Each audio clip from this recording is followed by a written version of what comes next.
asalaamu calaykum waraxmatullaahi wabarakaatu ku socota dadka codka duubo barnaamijkaa saacidaya sifaynta codka tallaabooyin yaryar gudahood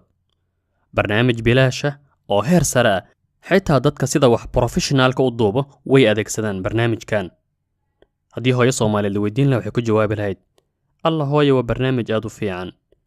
inta aanan u gudagelin barnaamijka dad ayaa i weydiiyey sida loo sameeya sawirka yar ama thumbnailka ee kuu muuqana inta aadan furin muuqaalka sida loo sameeyo waxaa sharaxay wiil aad fariid u ah oo lagu magacaabay islaam cumar kanaalkiisa iyo linkiga muuqaalka sanduuqa tilmaamaha hoos descriptionka ayaad ka helaysaan haddii uu idin cajab geliyo kanaalkiisa dabcan waxaan hubaa inuu idin cajabinayo ku biira kana faa'iidaysta haddaba aan furno google si aan u soo dejino barnaamijka ama aan u helno soo dejitaankiisa aad ayay u sahlan tahay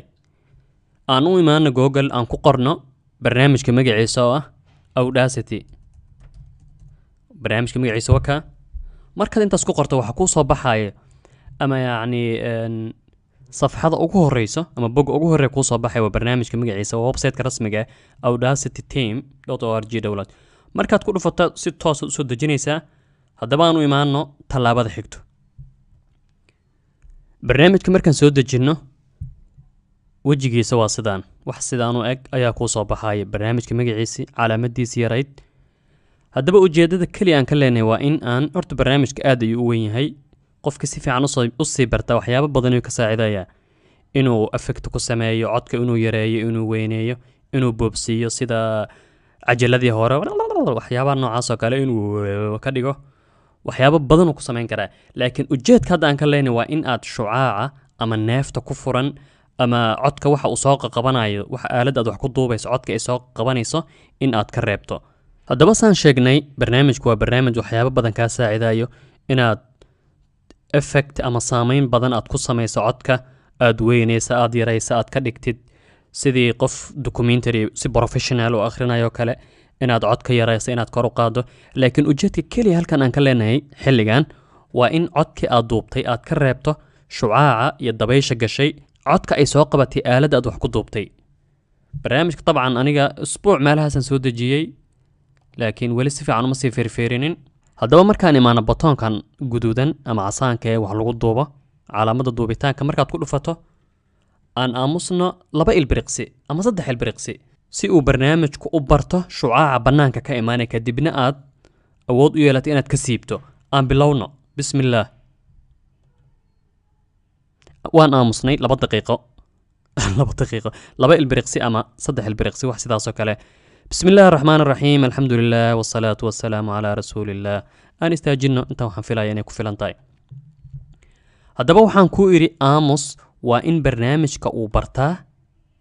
عددك بنانك كأي إيماناي هذا هدي أن أنت نحددني أنت أنا هايلات كسارني علامات هدي أن دارنا أدان دارنا كورتان واحد كدري مسا إني wax socdaan taasoo ka dhigan inuu shucaac ku jiro hadaad fiiriso kortan midigta inuu shucaac ku jiro haddaba aan fiirino shucaaca sidaan uga saari lahayn codka intaan ayadoo ku xadidan ama aad saartay calaamadan sideeda waxaad imaada effect meesha ku qoran tahay kadibna hoos u deg waxaad arkaysaa meel ay ku qoran tahay noise reduction ku dhufo safxada saan markay ku soo baxdo wax kale ha samaynin get noise profile waxba kale ha samaynin bas intaas markaad samaysa tallaabada ku xigto waxaan sameynay markii hore intaan yartaan calaamada saarnay hadda waxaan sameynaynaa control a keyboardka control a kadibna sida adoo qoraal kuubiyeenayo kale highlight kulligood wada saar kadibna u soo laabo meeshii aan ka imaanay effect noise reduction markii hore waxaan iri get noise profile hadda waxaan leenahay okay bas wax kale ma sameynayno okay bas haddaba aan tijaabino aan daarno intii yareed ee aan xadidka saarnay markii hore oo codka ka baxayay ama ka dhigneed inuu shucaac ku jiro haddaan daarno haddeertaan fiiri midigtaan kore siday wax noqon doonaan haba yaraatee waxba ma lahan taasoo ka dhigan inuu codku saaf yahay wax hadlaaya aysan jirin taasoo la mid ah dhammaan fawaasisha ama meelaha bambanaan u dhexeeya barnaamijka inuusan wax cod ku jirin waa labadaas tallaabo xifdinta ama save garaynta waxaad leedahay file kadibna export audio magaca artid u bixi cod saddexaad cod barnaamijkan muddo yar gudaheed ayaan soo dejiyay intaas ayaan hadda ka arkay waa maasha allah dad professional xataa isticmaalo haddii aad sii furto kale ama aad sii baarbaarto effectiyadan waxyaabo badan ayaad ka helaysaa wassalaamu calaykum waraxmatullaahi wabarakaatu